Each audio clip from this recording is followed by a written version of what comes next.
day, good morning, good afternoon. This is Dave Rogers with Meet the Author. And today I have an author from Singapore, Miss See Ting Lee, who happens to be in America at the moment.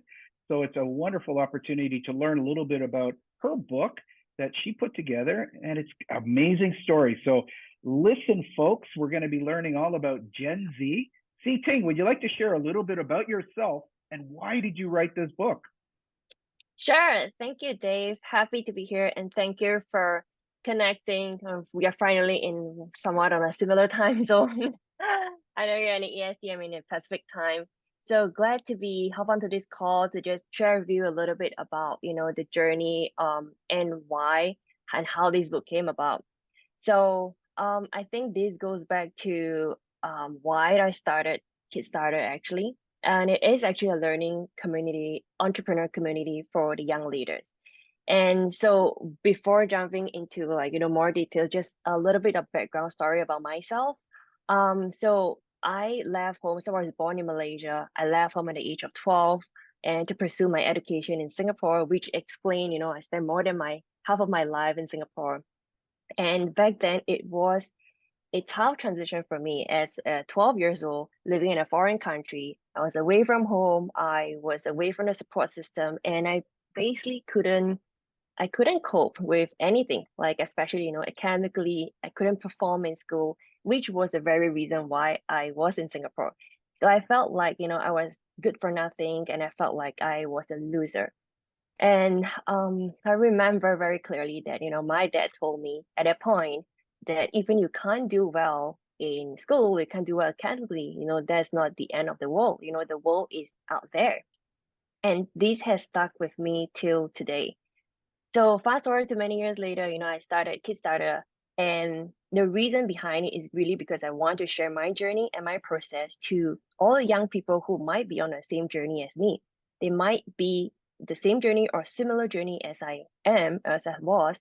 But I think the message that I want to get out there is that, that is not the end. So coming back to and before that, the fact that I actually grew up in a family of entrepreneurs and educators, I think having that entrepreneur exposure at a young age actually really helped me to identify what my interests are. So, and I want to provide the equal access of education as well as exposure to all the young kids out there. So coming back to why this book was because when I wrote this book was actually during the pandemic. It was during the lockdown. And everyone thought that it was going to be a 2 weeks lockdown. Nobody knew that, it turned out to be a 2 years lockdown between Singapore and Malaysia border. So I was actually at my parents' place, which was in Malaysia at that point. So I was stuck in a 2 years lockdown. And I call it a blessing in disguise because during that 2 years, a lot has happened. My dad had a stroke and a heart attack during the 2 years time. And 5 months after my dad had a stroke, I actually found out that I had to go through an emergency operation. So my life was upside down. And I'm being really, really honest here, is that I question a lot on, why are things happening in, one after another, and why are things happening to me at a point. And I wasn't okay. I wasn't okay mentally, I wasn't okay physically, I wasn't okay emotionally. But what I realized was that the journey actually makes me who I am, and it helped me discover things that I probably wouldn't have discovered any other way. And there are things that I never know about myself that I actually know during that journey, and it helped me to become who I am today. And the idea of youthing, the Gen Z youthing revolution, the book itself is that, it talks about each of us is unique and many of us have shared experiences. And in order to differentiate yourself, you need to embrace your unique story because the story and the experiences that you have will help you to connect with your audience or your so-called your tribe in a way that nobody else will. Because the fact is that, nobody can be you and you cannot be anyone else, right? Every one of us have our own set of stories and experiences to share. So there's an example that I like to share, and and this is actually the example that I actually shared in the book is that imagine who is better to help a single mom than to, for example, to build a coaching business than another single mom. And who is better at, helping, knowing the difficulties of bootstrapping a business than someone who actually lose everything and forced to start all over. So that is the main why behind, this ebook called Gen Z, the Yielding Revolution, is that, each of us has a unique story to share, and it has the power to impact the people around you. Well, congratulations, and thank you so much for your sharing your journey in a way that does immediately comes across your willingness to step into vulnerability, your introspection to see how the most challenging times have been some of your most blessed times. So I'm curious about your advice to perhaps somebody who's listening right now and they're thinking about becoming an author. What advice would you give to an aspiring author, or perhaps someone who's been writing and hasn't been able to complete it? What would be one or two tips that you would have for them? Well, I would say that is a common common problem that all of us run into, because like for me myself, I think it's really important to always remind like the big why behind what you are doing. Like whatever that you're doing right now, I think we always have to look at a bigger picture on, it's a journey of becoming. So to me, what holds me so-called accountable is really behind the whole reason behind why am I doing what I'm doing.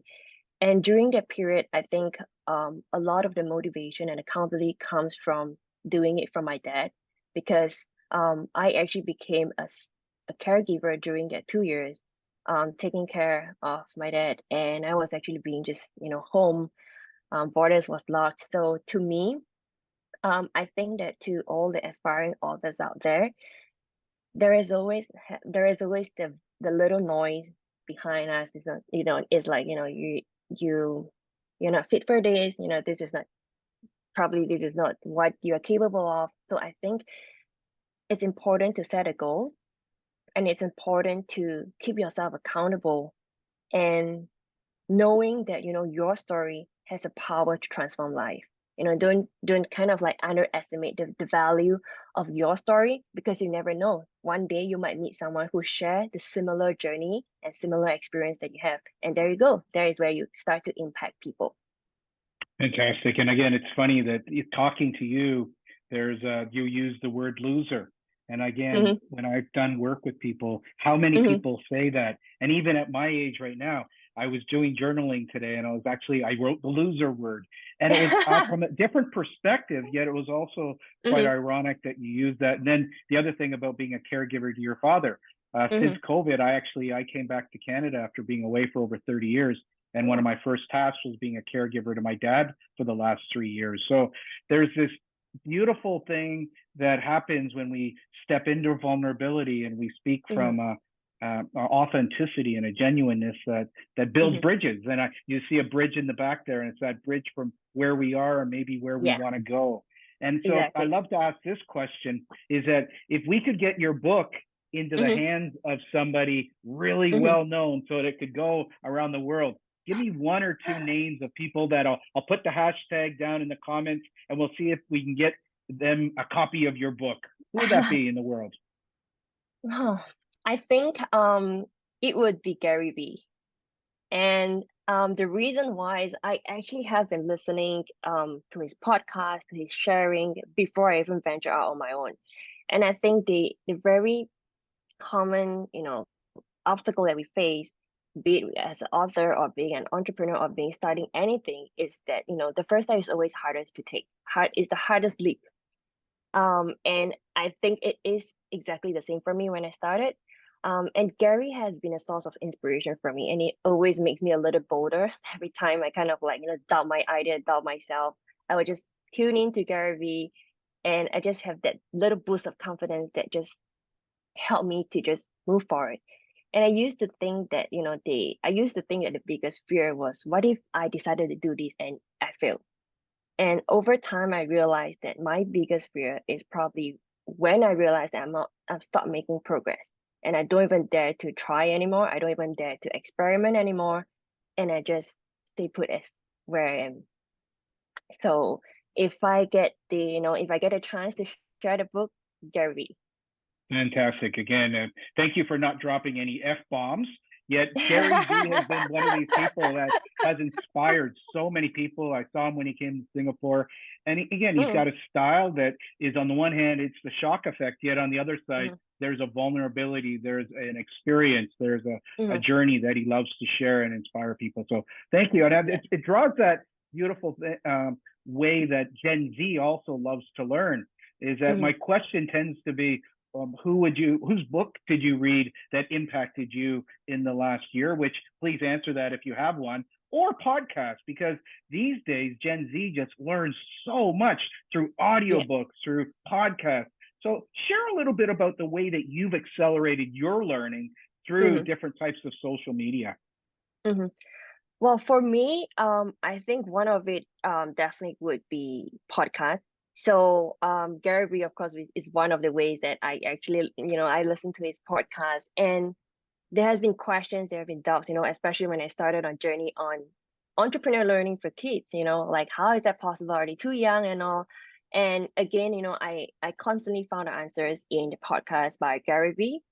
And on the other hand, in terms of like books that that I have been reading, I think I would say one of my favorite book would be The Seven Habits of Highly Effective People by Stephen Covey. And this has been a book that I kind of like just read over and over again. And interestingly, every time when I read, it just seems to be able to give me a fresh perspective. I just able to pick up different things every time when I read. And I like it because what he talks about in the book is that, in order for you to successfully and effectively help others, we got to help, we have to work on our self mastery as well. Absolutely. It's funny. Yeah.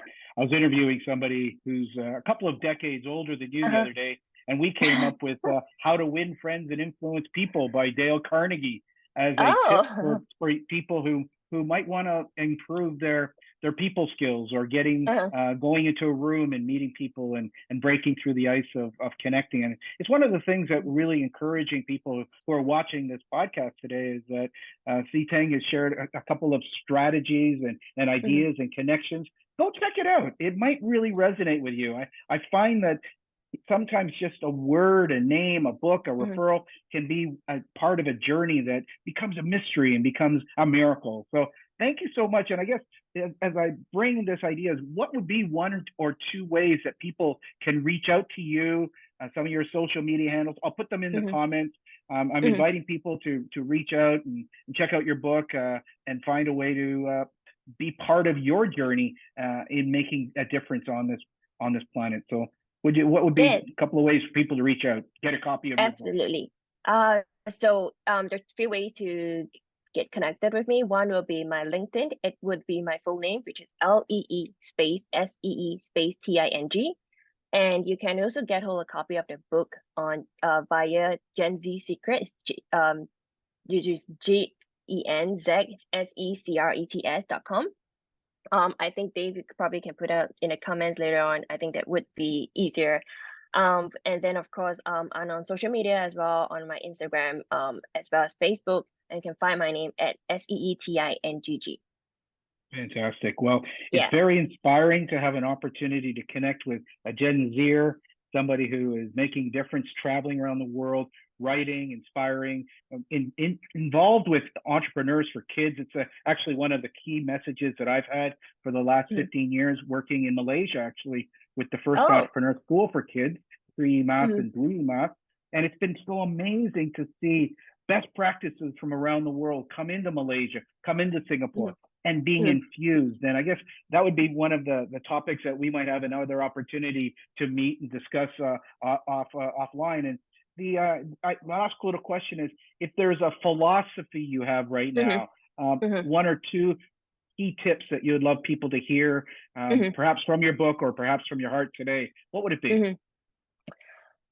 I think um I'll take it as it's a kind of a piece of takeaway or advice that I would give people who are probably watching this video is, I don't know what journey you are on, and I don't know what is your story, anyone who's watching this video, but I feel like, if there is a part of you that you feel like, you want to kickstart your own revolution and you have a small idea. It could be a small idea or it could be a small movement that you just want to turn it in an idea into a reality.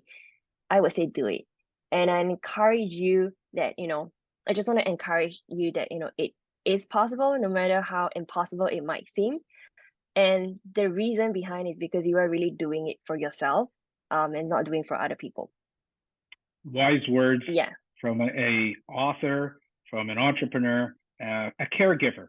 So, folks, Yes. please like this, comment, share it, and allow that energy to pass around the world. We really appreciate you, and thank you for joining us today on Meet the Author. Thank you. Thank you, Dave.